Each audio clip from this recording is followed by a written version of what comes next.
Welcome বন্ধুরা, আপনাদের সকলকে ওয়েলকাম জানাই আমার চ্যানেলে। আবার একটা নতুন ভিডিও নিয়ে চলে এসেছি। আজকে শ্রাবণ মাসের দ্বিতীয় সোমবার, আর আমরা যাচ্ছি আজকে বাবার মাথায় জল ঢালতে। আমাদের বাড়ির খুব কাছেই রয়েছে এই মন্দিরটা, পাহাড়ের উপরে নীলকণ্ঠ মহাদেব মন্দির। চলুন, আপনারা দেখতে পাবেন। আমরা মন্দিরের গেটের সামনে এসে গেছি। চলুন এবার পাহাড়ে ওঠা যাক।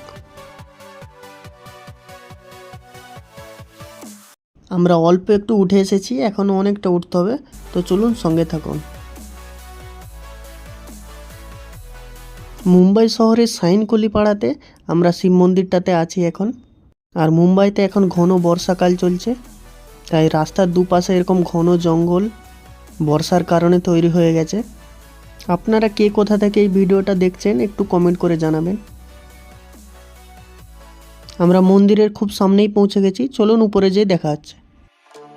শ্রাবণ মাস মানেই হলো বাবা মহাদেবের জন্মের মাস। আর এই শ্রাবণ মাসের যে কোনো সোমবারে জল ঢালতে পারলে অতি পুণ্যের কাজ হয়। আপনারা কারা কারা শ্রাবণ মাসে উপোস রেখেছেন একটু কমেন্ট করে জানাবেন।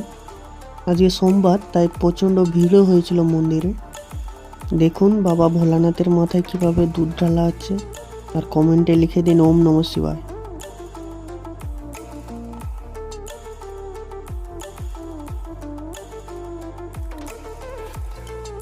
এই পবিত্র শ্রাবণ মাসে বাবা মহাদেবের ভক্তরা তারকেশ্বর, কাশী, বিশ্বনাথ, কেদারনাথ বহু দূর দূরান্ত ছোটে বাবা মহাদেবের মাথায় একটু জল ঢালার জন্যে, বাবাকে দর্শন করার জন্যে। আমরা অত দূরে যেতে পারিনি, তাই আমাদের বাড়ির সামনে বাবা মহাদেবের মন্দিরেই আমরা জলটা ঢেলে দিলাম।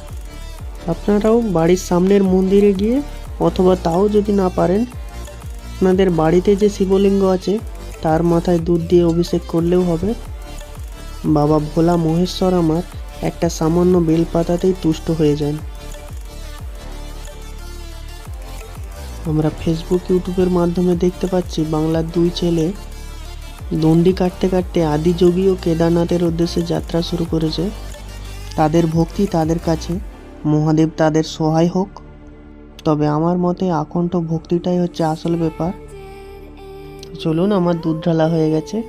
বাবা মহাদেবের কাছে এইটুকুই প্রার্থনা, পৃথিবীর সমস্ত মানুষ, পশু পাখিকে যেন তিনি সুস্থ রাখেন। আর হনুমানজির কাছে একটু আরতি করে নিয়েছি।